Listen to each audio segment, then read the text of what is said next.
Hi student, आज हम लोग अपना नया टॉपिक लेकर आए हैं। हमारा आज का जो टॉपिक है वो +1 के लिए है और +1 का जो हमारा टॉपिक रहेगा आपको बिल्कुल बेसिक से हमें फिजिक्स के बारे में जानना पड़ेगा। स्टूडेंट, सबसे पहले मैं आपको बता दूं फिजिक्स क्या है। देखो, फिजिक्स का जब नाम आता है तो हमारे दिमाग में थोड़ा सा हुआ क्रिएट हो जाता है। हम लोग समझते हैं कि पता नहीं कैसे है, क्या होगा क्या नहीं, फिजिक्स बड़ी ख़तरनाक होती है, फिजिक्स के न्यूमेरिकल से हमें बड़ा डर लगता है। लेकिन स्टूडेंट, आपको मैं एक बात बता दूं, ना तो आपको फिजिक्स के न्यूमेरिकल से डरना है और ना आपको फिजिक्स के कंसेप्ट से डरना है। जो फिजिक्स है वो एक खेल है और आपको उसको खेलना सीखना है। तो फिजिक्स से आप कैसे खेलेंगे, आप फिजिक्स से कैसे उसको समझ पाएंगे, वो सारी बातें मैं आपको बताऊँगा। तो सबसे पहले तो स्टूडेंट, जिस चीज़ को हम लोग पढ़ते हैं अगर उस चीज़ के बारे में नहीं पता हो तो हमारा पढ़ना बेकार है। आपको याद रहे, सबसे पहले हम लोग साइंस स्टूडेंट हैं। हम लोग साइंस स्टूडेंट हैं और जब तक हम लोग साइंस के बारे में नहीं जानेंगे तो हमारा साइंस पढ़ना ही बेकार है। जब तक हमें ये नहीं पता होगा कि साइंस चीज़ क्या है, साइंस कैसे काम करती है, पैटर्न क्या रहेगा, तो आपको याद रखना है साइंस का मतलब क्या होता है। साइंस मीन्स टू नो, कुछ भी जानना। जैसे ये मार्कर हमारे पास, हमने यहाँ से छोड़ा, ये नीचे गिर गया हमारे पास मार्कर। जब मार्कर आपके पास नीचे गिरेगा तो क्वेश्चन आएगा वाई, वुम, वेयर, हाउ। आपके दिमाग में कोई भी क्वेश्चन अगर क्रिएट होता है दैट इज साइंस। अभी हमारे पास हम लोग यहाँ बोर्ड पे लिखे जा रहे हैं, हमने यहाँ पे लिखा, कुछ भी लिख दिया।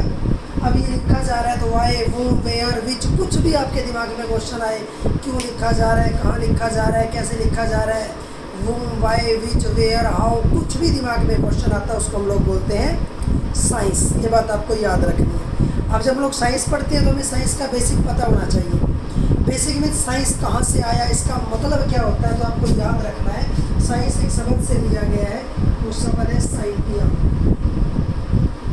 बिल्कुल बेसिक से मैं आपको बता रहा हूँ, जो शब्द हमारे पास वर्ड है वो वर्ड है साइंटिया, ठीक है ना।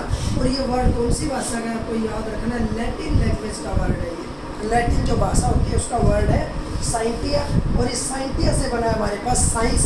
तो इसका मतलब, इस साइंटिया का मतलब होता है टू नाउ, कुछ भी जानना। तो साइंस का मतलब भी क्या रहेगा, टू नाउ, कुछ भी जानना। अब इसको स्टूडेंट लिखने के अपने अलग अलग तरीके होते हैं। मतलब तो साइंस का ये रहेगा टू नो, कुछ भी जानना। अब जानना में ये हो सकता है, हम लोग काफ़ी चीज़ें बता सकते हैं। जानना में ये हो सकता है जैसे सिस्टेमेटिक नॉलेज ऑफ मैटर और सब्सटेंस, वो भी साइंस है। या स्टेप टू स्टेप नॉलेज, वो भी साइंस है। तो आप लोग ये लिख सकते हो, it is the step to step knowledge of anything, किसी भी चीज़ की जो स्टेप टू स्टेप नॉलेज होती है उसको हम लोग बोलते हैं साइंस। या इसी को मैं यूँ भी लिख सकता हूँ, it is the complete knowledge of matter, complete knowledge. कोई भी डेफिनेशन आप लोग दे सकते हैं, आपको सिर्फ तरीका समझना होता है कि साइंस का मतलब हो गया टू नो, कुछ भी जानना। तो इसी को मैं क्या लिख सकता हूँ लैंग्वेज के हिसाब से, it is the step to step knowledge of anything, matter और सब्सटेंस। या it is the complete knowledge of matter या सब्सटेंस। या ये कह सकते हैं it is the systematic knowledge of हमारे पास एनीथिंग, मैटर और सब्सटेंस, उसको हम लोग बोलते हैं साइंस। याद रहेगा स्टूडेंट। अब जब हम लोग साइंस की बात करते हैं तो अब साइंस को मैं 3 पार्ट्स में तोड़ दूंगा। यहाँ हमारे पास 3 टुकड़े क्या रहेंगे, बिल्कुल आपने बेसिक से इसको समझना है। स्टूडेंट, साइंस को हम 3 पार्ट्स में तोड़ते हैं। हमारे पास जो सबसे पहला पार्ट रहेगा वो रहेगा बायोलॉजी, हम मानते हैं बड़ा बेकार पार्ट मानते हैं। दूसरा हमारे पास आ जाता है केमिस्ट्री, इसको भी हम अच्छा नहीं मानते। जो दुनिया की सबसे पहली चीज़ मानी गई है हमारे पास, उसको हम लोग बोलते हैं फिजिक्स। आपको याद रखना है, जो हमारी सबसे पहली चीज़ उसका नाम क्या है, फिजिक्स। साइंस को हमने 3 पार्ट्स में तोड़ा। फर्स्ट पार्ट बायोलॉजी, हम लोग अच्छा नहीं मानते, केमिस्ट्री भी मज़ा नहीं आता पढ़ने में। जो दुनिया की सबसे पहली चीज़ है उसका नाम है फिजिक्स। तो यहाँ मैंने क्या लिखा, फिजिक्स। अब आपको फिजिक्स के बारे में कंप्लीट जानना है, आखिर ये फिजिक्स चीज़ क्या होती है, आपको ये जानना है इसके बारे में। जब तक हमें फिजिक्स के बारे में यही नहीं पता होगा कि फ़िज़िक्स चीज़ क्या है, फ़िज़िक्स कैसे काम करती है, फ़िज़िक्स का रोल क्या होता है, हम लोग फिज़िक्स को नहीं समझ सकते। तो पहले आपको ये जानना है कि फ़िज़िक्स चीज़ क्या है। तो आपको याद रखना है, फिज़िक्स 2 शब्दों से मिलकर बना है। एक शब्द है फाइज़िक और दूसरा शब्द है फ्यूसिस। इन दो शब्दों से मिलकर बना है, याद रखना, फाइजाइक और फ्यूसिस। ग्रीक वर्ड और लैटिन वर्ड, ये ग्रीक भाषा का, ये लैटिन लैंग्वेज का है, दोनों वर्ड किसे ग्रीक और लैटिन लैंग्वेज के। तो फिजिक्स अगर कोई आपसे पूछे कौन से वर्ड से मिलके बना है, तो पहला वर्ड रहेगा फाइजाइक, ये आई के ये आई है, ये फाइजाइक और फ्यूसिस, इन दो शब्दों से मिलके बना है फिजिक्स। अब याद रखना है इन दोनों वर्ड का मतलब क्या होता है। इन वर्ड का मतलब होता है नेचर, हमारा इन्वायरमेंट, नेचर, प्रकृति, जिसको हम लोग नेचर कहते हैं। तो इसका मतलब ये हुआ, फिजिक्स का मतलब भी क्या हुआ, फिजिक्स मीन्स भी क्या हुआ, नेचर।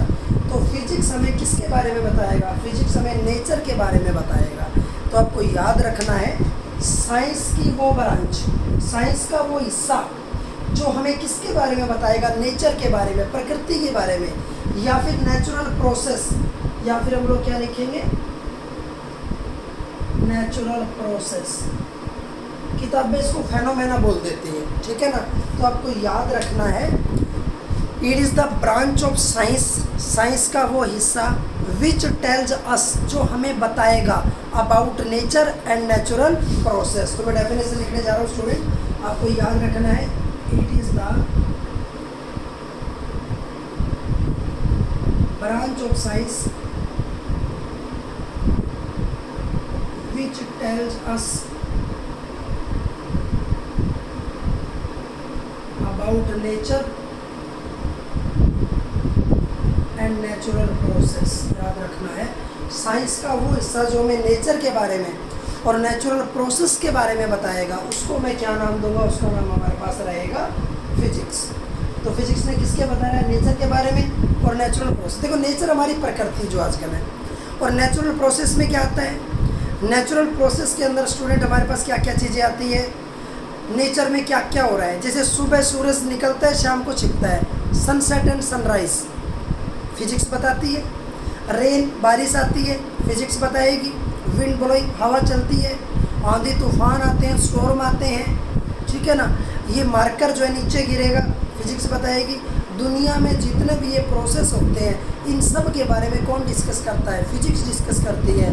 तो इसलिए हमने क्या बोला है कि साइंस का वो पार्ट जो हमें नेचर एंड नेचुरल प्रोसेस, जो प्रकृति और प्राकृतिक क्रियाओं के बारे में बताता है, उसको हम लोग बोलते हैं फिजिक्स। तो ये डेफिनेशन आपको याद रखनी है। नेचर समझ में आया, हमारे चारों तरफ जो कुछ है सब नेचर है, और इसमें जो जो हो रहा है नेचुरल प्रोसेस है, आपको याद रखना है, ठीक है ना। समंदर में लहरें आती हैं, टाइड्स आते हैं, टाइडल वेव आती है, वो क्या नेचुरल है, तो उनके बारे में कौन डिस्कस करेगा, फिजिक्स डिस्कस करेगी। अब मैं वीडियो बना रहा हूँ, तो ये भी क्या है, एक प्रोसेस ही है। इसके बारे में कौन बताएगा, फिजिक्स ही बताएगी। कैसे बन रहा है, क्यों बन रहा है, कहाँ बन रहा है, वाई, वो, वेयर, विच, कुछ भी आएगा, दैट इज कॉल्ड फिजिक्स। याद रहेगा। अब स्टूडेंट जब हम लोग फिजिक्स की बात, बिल्कुल मैं आपको ना स्टूडेंट जीरो से बेसिक मैं आपको बता रहा हूँ, थोड़ा सा हमारे पास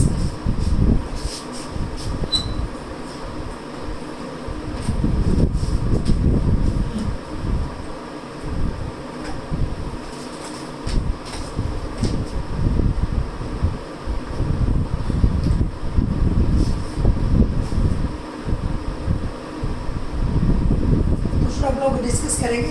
थोड़ा सा बोर्ड का प्रॉब्लम था जी। अब हम लोग बात करते हैं यूनिट के बारे में। सुन देखिएगा यूनिट क्या, यूनिट, सुन यूनिट का मतलब क्या होता है। यूनिट मीन्स आपको पहले इसको समझना पड़ेगा, यूनिट आखिर चीज़ क्या होती है।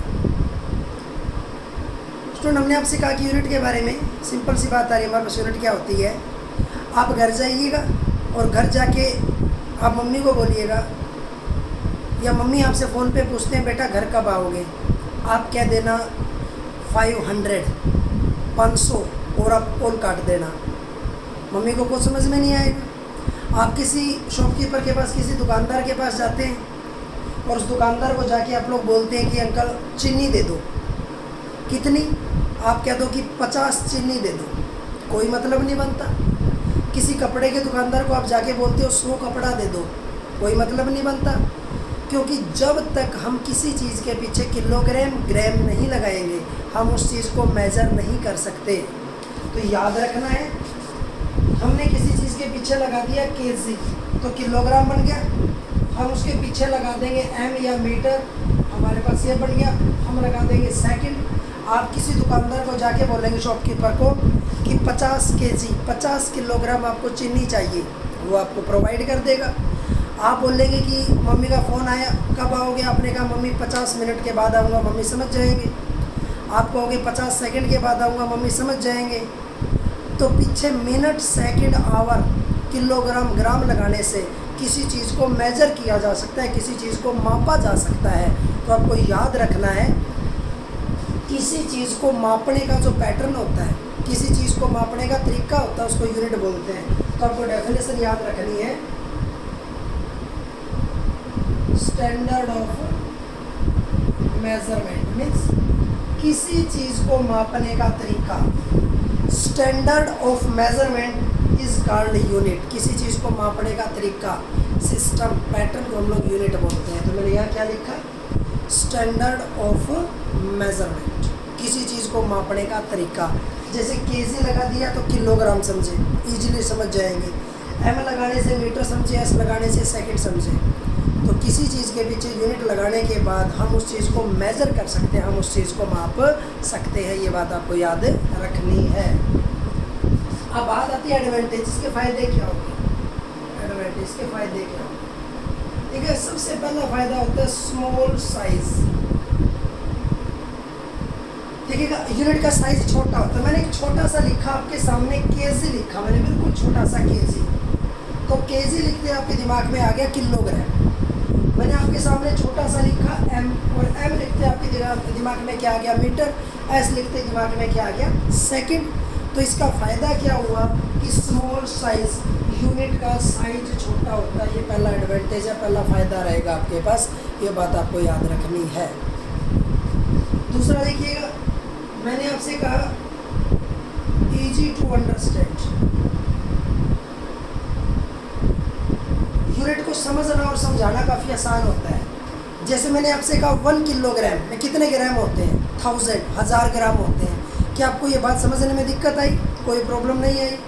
यही बात आपको अपने किसी फ्रेंड को समझानी है, घर जाके मम्मी को समझानी है, तो आप मम्मी को क्या बोलेंगे कि 1 किलोग्राम में 1000 ग्राम होते हैं। इट मीन्स इनको समझना और समझाना काफ़ी आसान होता है, ईजी होता है। मैंने आपसे कहा कि 1 आवर में 60 मिनट होते हैं, 1 घंटे में 60 मिनट होते हैं। आपके बात समझने में प्रॉब्लम आई? नहीं आई। और यही बात आपको घर जाके मम्मी को समझानी है। आप जाके सिंपली बोल दो कि mummy 1 hour is equal to 60 minute. तो इनको समझना और समझाना कैसा होता है? आसान होता है, ईजी टू अंडरस्टैंड। सो तीसरा होता है ईजी टू ट्रांसपोर्ट। ठीक है, ट्रांसपोर्ट का मतलब है कि किसी भी चीज़ को लेके जाना कहीं, easy to transport. Transport means मान लो हमने कहा किलोग्राम में 1000 ग्राम होते हैं, ये बात आपको घर लेके जानी है। आप ऑटो से लेके जाओगे, रिक्शा से लेके जाओगे, बाइक से लेके जाओगे, कैसे लेके जाओगे? बस से लेके जाओगे। सिर्फ आप अपने दिमाग में रखोगे और आप उसको ले जाओगे।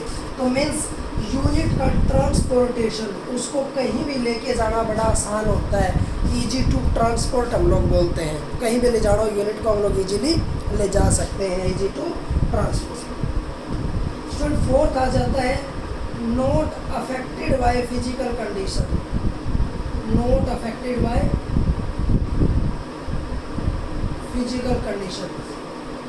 ठीक है, फिजिकल कंडीशन का क्या इफेक्ट होता है? जैसे मैंने आपसे कहा कि आज गर्मी बहुत ज़्यादा है, तो 1 किलोग्राम में कितने ग्राम होंगे? 1000 रहेंगे। मैं कहता हूँ 1 घंटे के बाद बारिश आ जाएगी, तो 1 किलोग्राम में कितने ग्राम होंगे? 1000 ही रहेंगे। या मान लो कल को आंधी आएगी, तूफान आएगा, तो कितने रहेंगे? 1000 ही रहेंगे। कभी ऐसा हुआ है कि आज मौसम बड़ा ही अच्छा और सुहावना है और सरकार ने ऐसा किया हो कि आवर्स आज 20 मिनट का रहेगा? कभी नहीं हो सकता। या कभी ऐसा हुआ हो कि सरकार ने कहा आज मौसम ख़राब है तो 1 आवर को बढ़ा के 90 मिनट का कर दिया गया है? पॉसिबल नहीं है ना। तो इसका मतलब फिजिकल कंडीशन के अंदर आता है टेम्परेचर कुछ भी हो, गर्मी हो सर्दी हो, कोई मतलब नहीं है। प्रेशर, ह्यूमिडिटी, कैसा भी इन्वायरमेंट हो, यूनिट के ऊपर कोई फ़र्क नहीं पड़ता। जैसे 1 किलोग्राम में 1000 ग्राम ही रहेंगे, चाहे तूफान आए, बारिश आए, आंधी आए, कुछ भी आए। 1 मीटर में 100 सेंटीमीटर होते हैं, 100 सेंटीमीटर होते हैं। तो क्या मौसम की वजह से बदलाव आएगा? नहीं आएगा। तभी मैंने क्या लिखा है, they are not affected by the physical condition. Physical condition में क्या आ जाता है, टेम्परेचर आ जाता है, फिजिकल कंडीशन में प्रेशर आ जाता है, ह्यूमिडिटी एटसेट्रा ये आ जाते हैं। या देसी भाषा में लोग कह देते हैं रेन आ जाता है, विंटर आ जाता है, समर विंटर ये सारी चीज़ें आ जाती है, जिनके ऊपर कोई फर्क नहीं पड़ता। सो पांचवा जो पॉइंट रहता है coherent, it is coherent. Coherent का मतलब हो गया, यहाँ जो मतलब है सिंगल। जैसे कभी ऐसा हुआ है आप किसी दुकान पे सामान लेने जाएं और आप उसको बोल दें कि 50 किलोमीटर चीनी चाहिए या 50 किलोमीटर आलू, पॉसिबल नहीं है, आलू किलोमीटर में नहीं आ सकते, ठीक है ना। कोई आपसे कह दे कि आपके घर से फ़ोन आ गया, मम्मी ने पूछा बेटा कब आओगे, आप कह देना 50 किलोग्राम, तो कोई मतलब ही नहीं बनता, क्योंकि टाइम को किस में मेजर करते हैं, आवर में, मिनट में, आवर में, सेकंड में। और मास को किस में मेजर करते हैं, किलोग्राम में, ग्राम में, क्विंटल में, इस तरीके से। तो एक चीज़ का इस्तेमाल एक ही जगह होगा। ऐसा नहीं हो सकता कि टाइम को भी मिनट में माप लिया और आलू लेके आ रहे वो भी मिनट में ले आए, पॉसिबल नहीं है। तो मैंने क्या लिखा, इट इज़ कोहेरेंट। कोहेरेंट का मतलब होता है सिंगल, अकेला।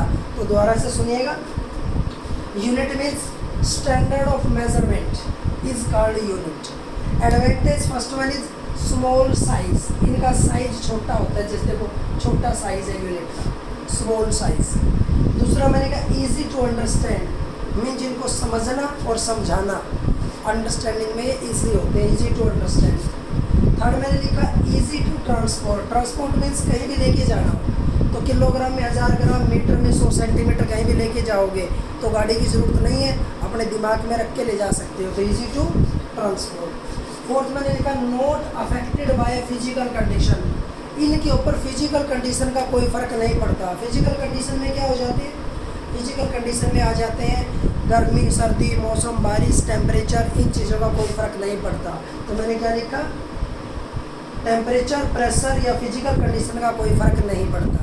उसके बाद मैंने लिखा इट इज़ कोहेरेंट। कोहेरेंट का मतलब क्या होता है, सिंगल, एक चीज़ सिर्फ एक को बताए, इसको हम लोग कोहेरेंट बोलते हैं। बात आपको याद रखनी है, इट इज़ कोहेरेंट, याद रहेगा। ये यूनिट क्या होता है, फ़ायदा क्या है। अब यूनिट कितने टाइप की होती है, टाइप बताने जा रहा हूँ मैं। टाइप्स ऑफ द यूनिट क्या होते हैं, ध्यान से सुनना, टाइप्स ऑफ द यूनिट याद रखना, टाइप ऑफ यूनिट क्या होता है।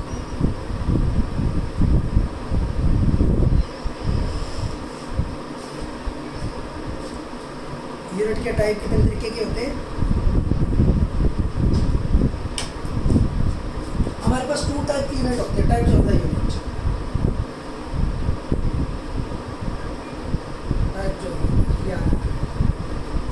सबसे पहले हमारे पास रहेगा फंडामेंटल, दूसरा रहेगा डिराइव। फंडामेंटल यूनिट और दूसरा रहेगा डिराइव यूनिट। फंडामेंटल, देखिए बेसिक भाषा में फंडामेंटल मीन्स होता है भगवान। फंडामेंटल वर्ड का मतलब, इस शब्द का मतलब होता है भगवान। और आप सभी जानते हैं हिंदू धर्म के अंदर 3 भगवान माने गए हैं, ब्रह्मा, विष्णु, महेश। अपना धर्म है फिजिक्स, तो अपने भी 3 भगवान हैं। वो कौन कौन से हैं, आपको याद रखना है, मास, लेंथ और टाइम। जब भी आप मंदिर जाएंगे तो आपको ब्रह्मा, विष्णु, महेश याद नहीं रखना है। हमने आज से भगवानों के नाम बदल दिए हैं, आपके भगवान ही हैं। लोग बोलेंगे ब्रह्मा महाराज की जय, आपने बोलना मास महाराज की जय। ये हमारे पास, ठीक है ना, ब्रह्मा, विष्णु और भाई जी, शिव जी बोले जी टाइम महाराज। तो जब भी मंदिर जाए, कोई सीरियल देखे, मम्मी को भी समझाना कि हमारे पास ये फिजिक्स के भगवान होते हैं। तो फंडामेंटल मीन्स मास, लेंथ और टाइम, इनका नाम फंडामेंटल होता है। दूसरा पॉइंट आपको याद रखना है, कभी ऐसा हुआ है कि ब्रह्मा, विष्णु, महेश कोई भी आपके पास आए और आपको आके ये बोले कि बेटा आज तो 100 रुपये की हेल्प कर दो यार, मैं पर्स घर भूल गया। या कभी आपके पास आके बोलने कि आज मैं मेरा व्हीकल घर बुलाया, मुझे बस स्टैंड तक छोड़ दो। क्योंकि हमारे पास ब्रह्मा, विष्णु, महेश जो भगवान होते हैं किसी पर डिपेंड नहीं करते। तो फिजिक्स का क्या कोई भगवान किसी पर डिपेंड करेगा, नहीं करेगा। तो आपको याद रखना है, they are not depend on other, they are not depend on other, ये किसी दूसरे पर डिपेंड नहीं करते। याद रखना, क्या किसी भगवान को आप बना सकते हो, नहीं बना सकते, ठीक है ना। तो इट मीन्स इनको भी आप बढ़ा नहीं सकते। तो तो आपको याद रखना है they are not derived by other, ये किसी दूसरे से नहीं बनाए जा सकते, याद रखना है। तो पहले तो मास, लेंथ और टाइम का नाम रहेगा फंडामेंटल यूनिट, दूसरा वो किसी पर डिपेंड नहीं करते, और तीसरा उनको किसी से बनाया नहीं जा सकता। जैसे हमारे बड़े भगवान ब्रह्मा विष्णु महेश को कोई बना नहीं सकता ना, तो इनको भी कोई बना नहीं सकता, फंडामेंटल यूनिट। उसके बाद आता है डिराइव यूनिट। डिराइव यूनिट के अंदर आ जाता है छोटी मोटी चीज़ें।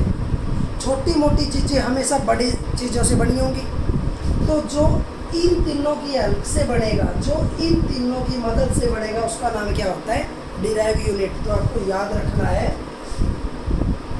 दे आर डिराइव्ड, ये बनाए जाते हैं बाय किससे? फंडामेंटल से। जो फंडामेंटल यूनिट की हेल्प, जो इनकी हेल्प से बनेगा ना, जो इनकी हेल्प से, उसका नाम हमारे पास क्या रहेगा? उसका नाम रहेगा डिराइव यूनिट। तो मैंने क्या लिखा है? They are derived by fundamental unit. जब ये दूसरे की हेल्प से बनेंगे तो दूसरे पर डिपेंड भी करेंगे। जब इनको बना कोई रहा है तो उस पर तो डिपेंड करेंगे। तो आपको याद रखना है, यहाँ से नोट काट देना है, तो आपने क्या लिखना है?